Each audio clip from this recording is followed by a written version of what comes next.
We went through a very robust process, as I mentioned in my speech, taking into account options, right? End of the day, we have to appreciate that this building is 35 years old.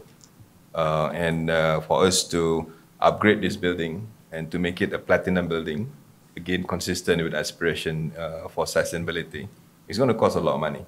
And it's not just that, right? We have to refurbish this, we have to move out first and then come in. That's one perspective.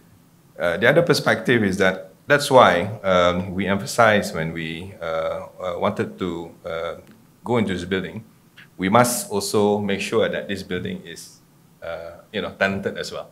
We own this building, we want to move out, but we want to make sure that there'll be tenants for this building. And that's why we have actually entered into a lease agreement with PNB for purposes of getting tenants into this building. And there is also a commitment from PNB to pay us a minimum amount throughout the lease agreement for that purpose. So, and the other thing is that we also have to look at this long term, right? So we are not just moving to a new place overnight or for 1 year, right? As Chizol mentioned, we have entered into a 21-year arrangement, right?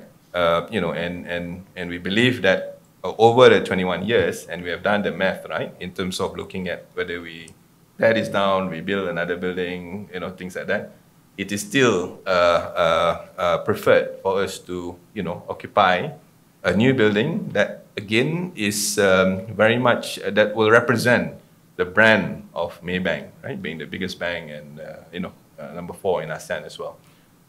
So, yes, people may say that, there is this external constraint, but we in Maybank, we have done all the math and we have looked at how we should protect our interests, right, in making sure that there will be tenants for this building before we move out, right? That's our commitment and that's our responsibility to shareholders.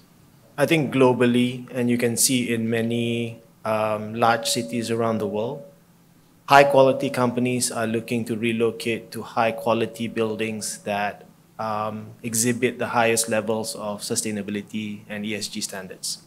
And we see that in London, we see that in Tokyo, etc. Because as many large companies rather, embrace net zero commitments, they need to think into what their office represents as well. So we see a big trend of companies making net zero commitments, relocating into high quality buildings with high ESG standards. And by far, Merdeka 118 represents that in Malaysia with its triple platinum rating. So I think that is one key driver for when we look at our portfolio of real estate.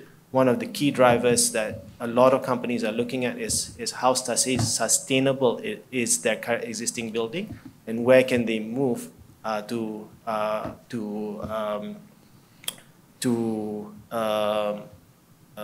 fulfill their commitments that they've made under their respective ESG strategies and frameworks.